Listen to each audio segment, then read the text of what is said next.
Hey everybody, welcome to another episode of COVID Convos, where we have real conversations with real people about what well-being looks like in a time of a pandemic. I'm Simon and I've got my usual co-host with me today, Griggsy, all the way from Belgium. How you going, mate? Yeah, much better, mate. Feeling like I'm over whatever I had, whether it was Corona or whether it was something else. So hopefully that's true. Oh, that's fantastic to hear. You're definitely looking a bit better. Not that you're ever looking bad, that is, Griggsy. Just better than normal, if that's possible. Thanks, mate. And Kesh, how are you, mate? I'm doing well, man. Glad to hear that Griggsy's feeling better. Also, yeah, don't agree with you that he doesn't always look that good or bad. There's no couple lot of judgment on this show. It's because we love you, man. We just want the best for you. Yeah, that's it. We're just overjoyed that you're back on deck, mate. Thanks, guys. And introducing our guest for today's show, Brad Martin. How are you, Brad? I'm well, thank you. Thanks, Simon. Good to see you, mate. It's good to see you all. Brad, I'd like to just start off, if you could take a minute or two and just introduce yourself to the audience, explain a little bit about your background, your interests, that sort of thing. Yeah, so my name's Brad, as we said. I married with 3 young children. I've got a 3-year-old boy, a 5-year-old daughter and a 7-year-old daughter. Been working in education for nearly 20 years now, which is quite scary. Background of sort of that sport, PE, health, teaching, and a bit of science. But for me, also getting involved in that, the well-being and leading the well-being of my current school. Obviously completed the positive psych masters a couple of years ago now. For me, I've just tried to involve myself as much as I can. I think I've always got my toes in lots of things. I'm on the board of my kids' school. My wife and I've been trying to write a book for now nearly 2 years, and now looking forward to how I can work in that wellbeing field as well as teaching. So, yeah, lots going on in my world.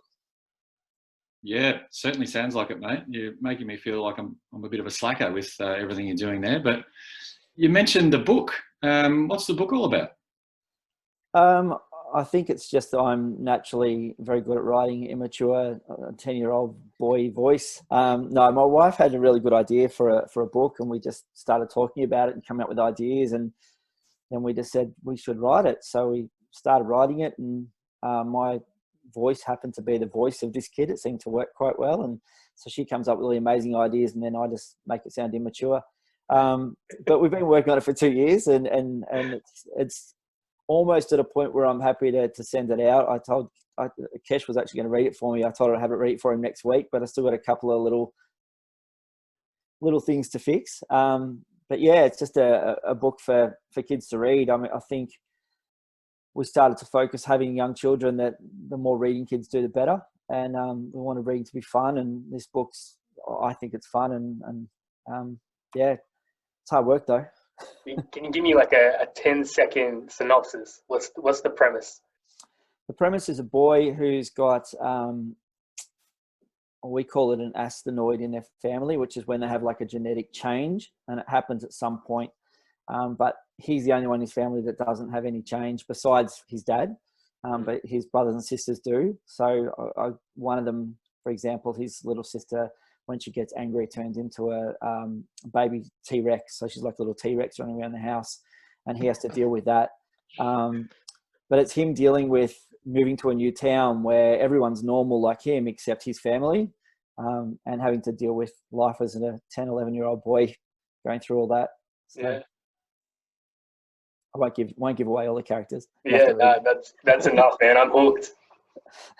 Yeah, Brad, that sounds like a real page turner, mate. I mean, you might be onto something there. And in terms of the immaturity, just remember that I'm always here, mate, if you need a second immature voice.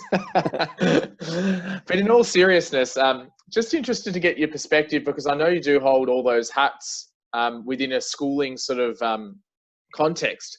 So just a perspective on how everything's been going with the COVID situation. Yeah, so I guess I'm lucky in a way. I work in a school, and pretty lucky with the school we're at. I'll have a lot of our curriculum already online. So moving to an online platform, yes, we're a hands-on VCAL school, so it is very different. But moving to that platform was quite sort of seamless in a way, because all our students have got laptops. They already deal with their teacher a lot online anyway. So it was just moving to Microsoft Teams and sort of face-to-face on a computer rather than face-to-face in a classroom, and modifying some of the curriculum. So that was easy in terms of the work setting. For us, it's more managing the well-being of the kids and managing the well-being of our staff through this time. It's pretty tiring being in front of a screen teaching for long periods. Then on the flip side, I had my children going to school as well. So the biggest difference, my students in my school are year 11s and year 12s. Very different using the same Microsoft Teams platform with my 7-year-old, 5-year-old, and we didn't really even bother with the 3-year-old. Because they go to a Montessori school. So he's actually in the same class in a Cycle 1 anyway. So that was a challenge, helping her, or mainly my oldest daughter, really engage and get her to get the hang of when to mute yourself and when not to mute yourself, and when to be involved, and how to not be overwhelmed with 25 in the class. That was a sort of a learning experience in itself. And through that, being on the board of that school and having to make decisions and choices about what we were going to do and how much can you operate. Montessori is all about hands-on and learning how to do things. Suddenly trying to get them to do a Montessori program via a screen, and having lots of decisions to make about what direction the school's going to go, and what are we going to do with school finances, and what are we going to do with like all the things that are going on. So sort of, having a full perspective of, students, parent, teacher, and then being on the board as well, sort of give me a holistic view of the way the education system is right now. Yeah, that sounds like a real, full spectrum appreciation of what's going on with schools. And what are you finding? What are some key sort of insights, Brad, do you think that's working well, I suppose, with whether it's online learning or decision making at the board level, or being a parent with your own kids and trying to help them at home? I think the key is to realise this is not, this is a temporary thing. So you don't have to rebuild everything from scratch to try and make it amazing. It's just, what do we do now that can get us through to where we need to be again, hopefully. It's not the longest period of time. It might be a bit longer than we think, who knows? But this is, don't have to rebuild the world. Just do what we can, and realise that you don't have to teach a group of kids for a full hour and a half, 2-hour session. It can be 20 minutes. This is what we're doing, explanations, bit of fun, bit of activity, well-being activity, whatever, and then getting them to go away and do it. I think some teachers try and teach for that whole thing, and it's just tiring for them. It's tiring for the kids. I think the big thing for me is the connection is really important. And I've spoken to a few other parents over the last few days, and their kids are just getting work sent home to them. They're not actually having a connection. So watching my 7-year-old daughter, when I told her she wasn't going back to school after the holidays, she was crying because she misses her friends and misses that connection. But then the excitement of them being able to talk to each other through the online platform, them calling each other at lunchtime. So they're just sitting at their couch with their computer in front of them, eating lunch together. Like, for them to be able to do those 7-year-olds, just to see how important connection is, even at especially that young age, that was a big awakening for me. And it's sad that some kids aren't getting that. That's the sad bit. Brad, a little bit of a different question, but regarding all these hats that you wear, I mean, it must be quite tiring and at the best of times, and stressful, I imagine. Like like a lot of cognitive load that you're having to hold for each different position, and and now the changes that are coming or that have come. Like, how have you managed to, I guess, manage that? Have I managed to manage? I'm really lucky that I've got a really good team of staff underneath me at my workplace, and I've got a good team of staff that are at my level and above that helps me through that at work. So work for me is really, really good, really strong. I feel like I've got good connections with my teachers. I've got good connections with the guys above me. I can ask them anything, and they've been fantastic with the whole, if you need a day, take a day. If you've got the kids at home and you're trying to teach, but you need half an hour just to go for a walk and get out of the place, don't feel like you're strapped to your computer or your phone. Or so workplace has been great. The board stuff's probably been the biggest challenge, because I'm not, as much as might surprise people, I'm not the most IT savvy person in the world. So I couldn't really be part of some of the other board members were helping set up things like Microsoft Teams in the background, and I couldn't really do that. And there's a couple of people who are really strong in finance, and finance, probably not my strength on the board either. So there were two areas that were happening a lot of that I really couldn't lead. I just had to try and support and help, and being a teacher, I could give my input with that stuff. But there's been a big cognitive load of reading so many emails. The government just sends out email after email after email to schools about what they should be doing, what they shouldn't be doing, and how to access this and how to access funding. And so you just feel like being overwhelmed with emails. So my big thing is to make sure I don't check emails at night, switch off from that sort of stuff. And at work, try and switch off at the end of the day, because you just can't be on the whole time. Brad, it's just listening to your comments then, and sort of realising that, well, for me personally, I think I've been thinking a lot during this sort of COVID stuff in terms of impacts on the kids, the students, and home environment and parents at home, but haven't given a lot of consideration to how teachers are going, which is a bit ordinary given I'm married to one and live with one 7 days a week. But what's your, being a teacher, and again with your different roles on the board and everything, I suppose in one way maybe not a lot different for teachers, because they work quite alone, don't they, in charge of their classroom. I'm thinking particularly of primary school teachers, which my wife is. But I suppose the question is, mate, from your perspective, how are teachers tracking? Are they managing to keep the connection and those other aspects that you get from rocking up to a work environment every day? And again, from your experience, what are some things that they could be doing to help? Again, in my setting, our teachers are out there by themselves, normally with their group of kids. So it's not a massive change for them. I think the thing they're finding the most difficult is being in front of the computer the whole day is tiring. So they're not just teaching for the first 30 minutes, then they're working with small groups of kids to help them get through, and then they're touching base again a second time, and then they might set them an activity in the afternoon where they're doing a wellbeing activity or trying to run a fitness session or something like that. So I think the expectation of how much work they're going to get done, because a lot of our teachers would work and teach from till that 9 till 3:30, but then they're going home and they've got to do their marketing, they've got to do their planning, they've got to do all that sort of stuff. But some of the staff are just so tired by the end of the day that expectation of how much they're going to get done. So just trying to ease up on that load of admin that staff have to do during this period, because it's really tiring and hard. And I think the biggest challenge for staff right now is trying to teach if your own kids at home. So you've got a group of kids in front of you, and you know you've got your own kids running around the house. So that's probably the most challenging thing, and that's probably the thing I found the most difficult in my house, because a 3-year-old boy doesn't care whether you're talking to 25 people or you're just sitting here typing an email. He doesn't know, and he doesn't care.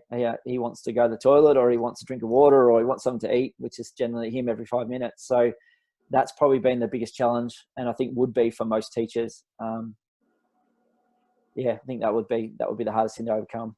Yeah, Brad, I was just thinking that in my brain, like, what out of all the hats that you're wearing, which one's the hardest? And you've just answered that. How are you managing that then? You know, like, I'm so curious. I don't have kids, and I've got so many of other colleagues, people that I'm working with that do. And, you know, we jump on and their kid is in the background screaming, or, you know, sometimes they come on and the kid has a bit of a chat with us and then leaves. How are you managing with all of that? Well, we managed it for a couple of weeks. So the week before the holidays and the first week. And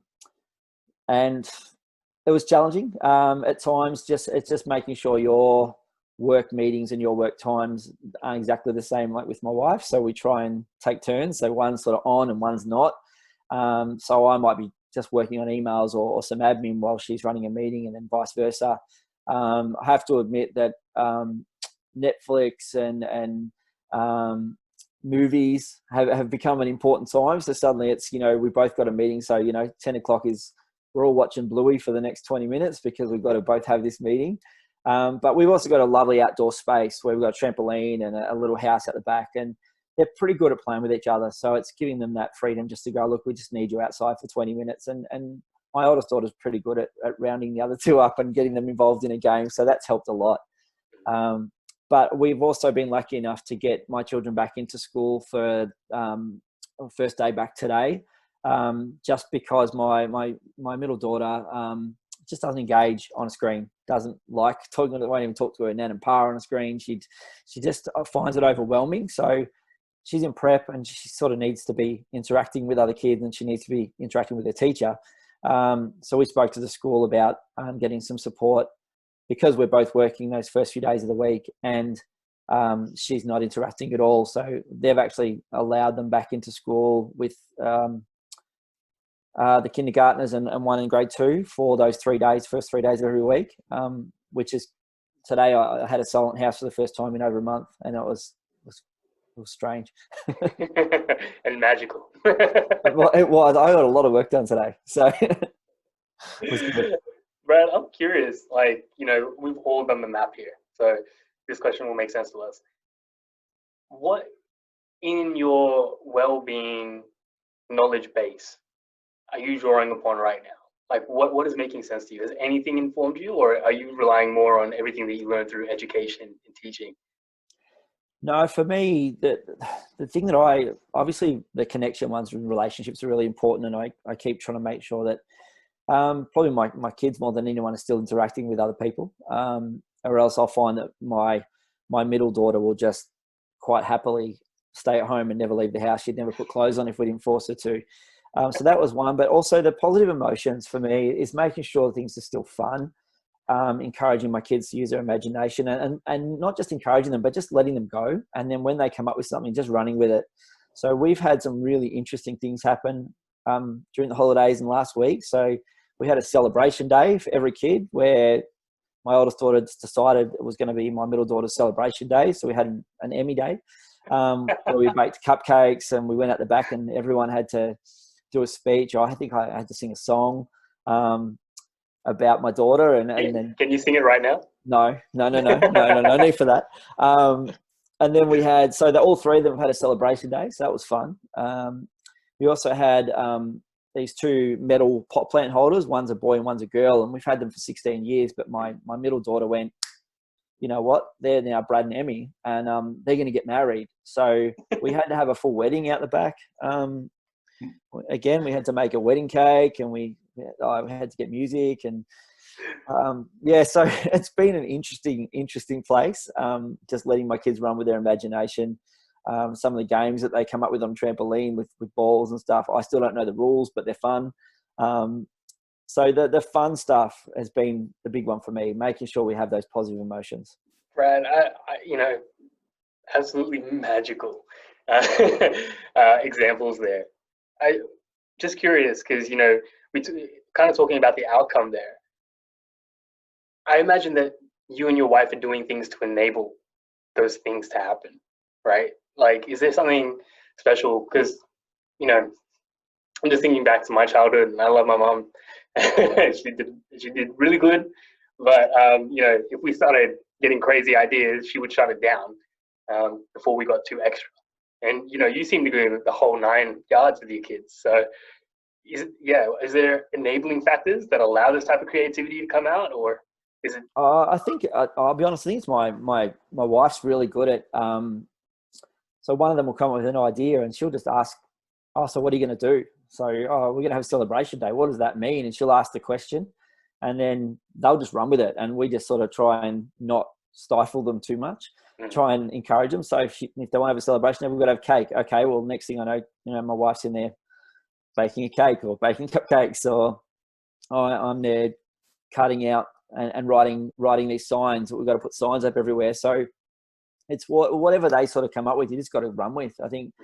And the big one for me is, it's now outside time, or it's now this time. So no television, no iPads or anything like that. It's just let them go outside and actually have that time to come up with these crazy schemes that they come up with. Because if I didn't turn the TV off, or if I just said to them, you can just lounge around doing nothing, they would quite happily. Brad, that's awesome, mate. I want to come and live at your house. I'll swap you for a couple of days if you want. It will also be interesting to see how that all pans out, maybe when they're teenagers and they're wanting to ride motorbikes or build engines or whatever it might be. You're going to have your hands full, mate, that's for sure. Definitely. Brad, we're coming close to the end of our time, unfortunately. Is there anything that we haven't had a chance yet to discuss that you wanted to bring up, or any sort of messages you wanted to get out to people listening? I think the big thing for me is just to focus on the small things with everyone. So, for example, we got a voucher for Christmas to go out for dinner, and obviously you can't go out for dinner right now. So we used it to bring it. We got this big platter of different cheeses that we could use. So my wife and I could have our glass of wine and a different cheese on not every night, obviously, but just having those small moments. We also, you know, for Easter we sent a platter across to my brother and sister-in-law. For me, it's just we have Friday night, like sort of movie night with the kids, where, you know, we might download a new movie that they haven't seen and put them on the couch and making popcorn and do something that breaks up that monotony. So just focusing on those small things. Exercise, taking my 7-year-old out for a bike ride with me. She saw me fall off it the other day, which she hasn't stopped reminding me of yet. But no, just focus on those small things and be mindful of those small things. So when you're in them, actually be in them, put your phone down, go out there and actually be present in that moment, not thinking about what have I got to do next or what's got to happen next or the room's not clean or whatever it is. Oh, fantastic, mate. It really is. And I'm hearing that or seeing that play out across other families and communities, as it really is those simple things that people are realising what sort of supports healthy and happy people. So yeah, great to hear. Brad, we're going to have to wind it up there, mate. But yeah, big thanks again for your time. Really appreciate you making it along, and great to hear what you're up to. Please, yeah, keep doing what you're doing across that full spectrum of the education system and looking after your family. I'm truly really grateful to have you around. So thanks, mate. No worries. Great to see you all. Thank you. Thanks for having me.